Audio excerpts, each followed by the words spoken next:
Sir, പലതവണ നമ്മൾ ചർച്ച ചെയ്തിട്ടുണ്ട്. എങ്കിലും വീണ്ടും വീണ്ടും തമിഴ്നാട് രാഷ്ട്രീയത്തിൽ വലിയ സ്വാധീനം ചെലുത്തുകയാണ് വിജയ്. നടൻ വിജയ് എന്നതിനപ്പുറത്തേക്ക് മറ്റൊരു താരപരിവേഷം അല്ലെങ്കിൽ വലിയ എന്തൊക്കെയോ പദവികൾ അല്ലെങ്കിൽ അങ്ങനെയൊക്കെയാണ് ജനങ്ങൾ അദ്ദേഹത്തെ കാണുന്നത്. ഒരു സാധാരണ ഒരു സെലിബ്രിറ്റി രാഷ്ട്രീയത്തിലേക്ക് കടന്നു വരുമ്പോൾ ഉണ്ടാകുന്ന ഒരോളമല്ല വിജയ് തമിഴ്നാട് രാഷ്ട്രീയത്തിലേക്ക് കടന്നു വന്നപ്പോഴുണ്ടായത്. അക്ഷരാർത്ഥത്തിൽ ജനസാഗരം എന്നൊക്കെ പറഞ്ഞാൽ അതാണ്.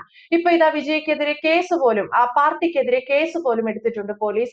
റോഡുകൾ ബ്ലോക്ക് ചെയ്തു എന്നുള്ളതിനെ കുറിച്ച്. അപ്പോൾ ആ രീതിയിലേക്ക് ജനങ്ങളെ മുഴുവൻ ഒന്നിച്ചു ചേർക്കാൻ വിജയ്ക്ക് സാധിക്കുന്നു. അത് വിജയ് നൽകുന്ന വാഗ്ദാനങ്ങളിൽ വിശ്വസിച്ചുകൊണ്ടല്ല ഒരു ജനത എത്തുന്നത് എന്നത് നമുക്ക് വളരെ വ്യക്തമാകുന്നുമുണ്ട്. അപ്പോൾ തമിഴ്നാട് രാഷ്ട്രീയത്തിൽ വിജയ് ചെലുത്തുന്ന ഒരു സ്വാധീനത്തെ നമുക്ക് എങ്ങനെ വിലയിരുത്താൻ സാധിക്കും? റോഡ് ബ്ലോക്ക് ചെയ്യുന്നതിന് ഈ പറയുന്ന വിജയുടെ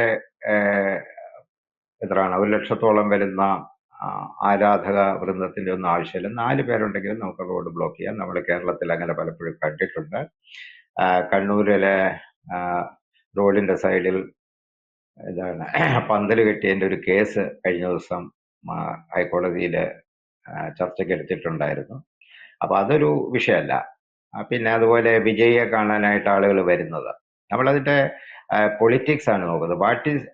അദ്ദേഹത്തിന് തമിഴ്നാട് പൊളിറ്റിക്സിൽ എന്ത് സ്വാധീനം ചെലുത്താൻ പറ്റും എന്നുള്ളതാണ് നോക്കുന്നത്. ഈ പറയുന്ന ജനസാഗരമൊന്നും വോട്ടാകണമെന്ന് യാതൊരു നിർബന്ധവുമില്ല. പലരും വിജയെ കമ്പയർ ചെയ്യുന്ന എംജിആറുമായിട്ടാണ്. അതും ഒരു തെറ്റായ ഒരു നിഗമനമായിട്ടാണ് എനിക്ക് തോന്നിയിട്ടുള്ളത്. കാരണം എംജിആർ വരുന്ന ഒരു കാലഘട്ടത്തിലല്ല വിജയ് പാർട്ടി ലോഞ്ച് ചെയ്യുന്നത്. അതുപോലെ അതിൻ്റെ അകത്ത് ഒരുപാട് വിഷയങ്ങളുണ്ട്. എംജിആറിനെ സംബന്ധിച്ചിടത്തോളം എംജിആർ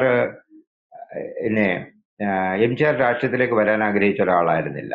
എംജിആർ കരുണാനിധിയുമായിട്ടുള്ള ഒരു സൗഹൃദം, അണ്ണാദുരയെ പരിചയപ്പെട്ടു. ഈ ഒരു ഘട്ടത്തിലാണ് എംജിആർ തമിഴ്നാട് രാഷ്ട്രീയത്തിലേക്ക് അവര് പ്രേരിപ്പിച്ചിട്ട് കടന്നു വന്നൊരു വ്യക്തിയാണ് എംജിആർ.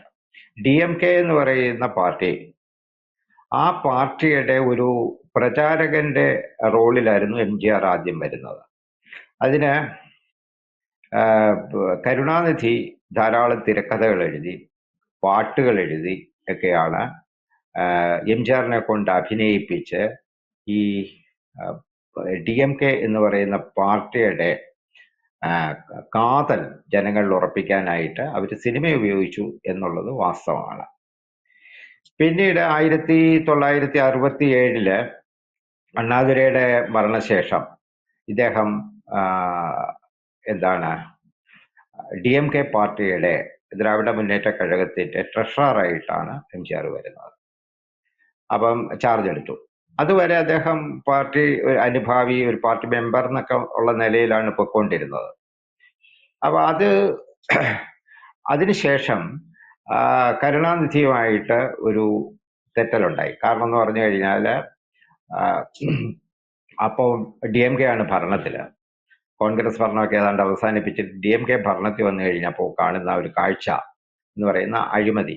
പിന്നെ ഈ പറഞ്ഞ കാര്യങ്ങൾ പലതും DMK സർക്കാർ ചെയ്യുന്നില്ല.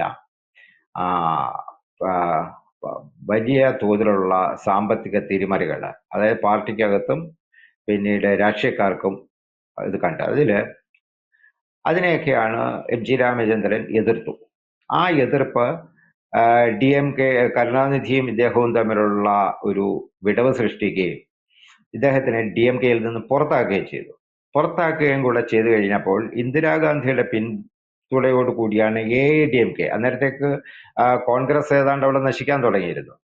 AIADMK എന്ന് പറയുന്ന പാർട്ടി അദ്ദേഹം ലോഞ്ച് ചെയ്യുന്നു. അപ്പൊ ഇവിടെ നമ്മൾ മനസ്സിലാക്കേണ്ട ഒരു ഫാക്ടർ എന്താണെന്ന് പറഞ്ഞു കഴിഞ്ഞാൽ DMKയുടെ ഒരു സ്പ്ലിന്റർ ഗ്രൂപ്പുമായിട്ടാണ് MG രാമചന്ദ്രൻ തമിഴ് മക്കളെ സമീപിച്ചത്. അപ്പൊ ഇതിന്റെ പിന്നിൽ, പക്ഷെ അതിനു മുമ്പ് അദ്ദേഹം അഭിനയിച്ച ചിത്രങ്ങളെല്ലാം പിന്നീട് ഒരു റീകാസ്റ്റ് ചെയ്തു അതിൻ്റെ അകത്ത്. അതായത് അദ്ദേഹത്തിന്റെ രാഷ്ട്രീയ പ്രവർത്തനത്തിന്റെ അകത്ത് MG രാമചന്ദ്രൻ അത് റീകാസ്റ്റ് ചെയ്തു. അദ്ദേഹത്തിന്റെ 1954 ആദ്യത്തെ ഇത്തരത്തിലുള്ള രാഷ്ട്രീയവുമായിട്ട് ബന്ധപ്പെട്ട ചിത്രങ്ങളുടെ ഒരു തുടക്കം ഉണ്ടാകുക. അത് കരുണാനിധിയുടെ പ്രേരണയിലാണ് മലൈക്കള്ളൻ എന്നാണ് ആ ചിത്രം. റോബിൻഹുഡിന്റെ കഥ വെച്ചിട്ട് ഒരു തമിഴ്നാട് ക്യാരക്ടറെ വെച്ച് ചെയ്തതാണ്. പിന്നെ മധുരൈ വീരൻ അടുത്ത സിനിമ അങ്ങനെയാണ്. അത് 1956 നാടോടി മന്നൻ. നാടോടി മന്നൻ എന്ന് പറയുന്ന സാധാരണക്കാരനായ ഒരു തമിഴൻ സോഷ്യൽ ചേഞ്ചിന് വേണ്ടിയിട്ട് വർക്ക് ചെയ്യുന്നത്. പിന്നെ പടക്കോട്ടെ, അത് മത്സ്യത്തൊഴിലാളികളെ സംബന്ധിച്ചിട്ടുള്ളതാണ്. തൊഴിലാളി, അത് സാധാരണ മറ്റേ ഫാക്ടറി അതുപോലുള്ള തൊഴിലാളികൾ. പിന്നെ വീണ്ടും നാടോടി, അധസ്ഥിത വർഗം, അതായത് കാസ്റ്റ് വിഷയം വെച്ചിട്ട് ഉള്ള ഒരു സിനിമ. വ്യവസായി, അത് കൃഷിക്കാരെ മുൻനിർത്തിയുള്ളത്. ഏറ്റവും ക്ലിക്കായ സാധനമാണ് റിക്ഷക്കാരൻ. അത് എന്ന് പറയുന്ന അർബൻ തൊഴിലാളികളെ ഉദ്ദേശിച്ചിട്ട് ചെയ്തതാണ്. പക്ഷേ നമ്മൾ ആലോചിക്കേണ്ട ഒരു കാര്യം, ഇതിന്റെയൊക്കെ പിന്നില് ഇദ്ദേഹത്തിന്റെ ആരുടെയാണ്, കരുണാനിധിയുടെ തിരക്കഥയ്ക്ക് ഒരു വലിയ സ്വാധീനം ഉണ്ടായിരുന്നു. ഈ സ്വാധീനം വെച്ചിട്ടാണ് ഇദ്ദേഹം ഉപയോഗിച്ചത്. ഇനി നമുക്കത് തിരിച്ച് വിജയിലേക്ക് പോയി കഴിഞ്ഞാൽ എന്താണ് വിജയുടെ പൊളിറ്റിക്സ്? വിജയ് ഒരു സാധാരണക്കാരനായിട്ട് ജനിച്ച ആളല്ല. അദ്ദേഹം ഒരു താരമായിട്ട് വളർന്നു വന്ന ഒരു വ്യക്തിയാണ് വിജയ്. അദ്ദേഹം പക്ഷേ ഇതിന്റെ ചില MGR ചെയ്ത ചില, അല്ലെങ്കിൽ MGRും കരുണാനിധിയും DMK കൂടെ ചെയ്ത ചില നമ്പറുകളൊക്കെ ഇറക്കി നോക്കിയിട്ടുണ്ട്. അതില് ഒരു ആദ്യത്തെ ചിത്രം 2002 3 മറ്റോ ഇറങ്ങിയ തലൈവ എന്ന് പറഞ്ഞ ചിത്രമാണ്. അവിടെ തൊട്ടാണ് ആ മാറ്റം തുടങ്ങുന്നത്. അതായത് ഒരു കാലത്ത് എനിക്ക് തമിഴ്നാടിന്റെ മുഖ്യമന്ത്രി ആകണം എന്നുള്ള ആഗ്രഹത്തോടു കൂടി തലൈവ എന്ന് പറഞ്ഞ ചിത്രം, അതില് മതവും രാഷ്ട്രീയവും, പക്ഷെ അതിൻ്റെ അകത്തൊരു സ്പെസിഫിക് ദ്രവീഡിയൻ പോയിന്റുകളൊന്നും ഉണ്ടായിരുന്നില്ല. അതാണ് അതിൻ്റെ അകത്തെ കുഴപ്പം. പക്ഷേ കരുണാനിധിയും MGRും കൂടെ ചെയ്തതിൻ്റെ അകത്ത് വളരെ പക്ക ദ്രവീഡിയൻ ബാക്ക്ഡ്രോപ്പുകളും കഥാപാത്രങ്ങളും അതിൻ്റെ ആ കഥ വികസിക്കുന്നതിൻ്റെ ഒരു രസവും ഒക്കെ, അതെല്ലാം കംപ്ലീറ്റ് ആയിട്ട് ഒരു ദ്രവീഡിയൻ പശ്ചാത്തലത്തിലുള്ളതാണ്. പിന്നീട് കാത്തി എന്ന് പറഞ്ഞ അടുത്ത സിനിമ, അത് 2014 അവിടെ തൊട്ടാണ് പുള്ളി കൺഫേം ചെയ്യുന്നത്. അതൊരു ഫാർമേഴ്സ് ഇഷ്യൂ ആണ്. അതായത് സോഫ്റ്റ്വെയർ കമ്പനി വന്നിട്ട് കർഷകർക്കുള്ള വെള്ളം കിട്ടാതെ പോകുന്നു. അതിനെതിരെ ഇദ്ദേഹം ഒരു ധീരോദാത്ത നായകനായിട്ട് പ്രതികരിക്കുന്ന ഒരു പടമാണ് കാത്തി എന്ന് പറയുന്നത്. പിന്നുള്ളത് മെർസാല്. അത് മെർസാൽ എന്ന് പറഞ്ഞ സിനിമയ്ക്കകത്ത് GSTയെ പറ്റി പരാമർശമുണ്ട്. അത് പണ്ട് BJP കേന്ദ്ര സർക്കാരിനെ ചൊടിപ്പിച്ചിട്ടുണ്ട്. 2016 മറ്റോ ഇറങ്ങിയ ഒരു ചിത്രമാണ്. ഏറ്റവും ലാസ്റ്റിലുള്ള ഒരു ചിത്രമാണ് സർക്കാർ എന്ന് പറയുന്നത്. അത് ഈ ചീഫ് മിനിസ്റ്റർ ആകണം എന്ന് പറഞ്ഞിട്ടുള്ള ആ ഒരു നിലപാടിൽ എടുത്ത ഒരു സിനിമയാണ്.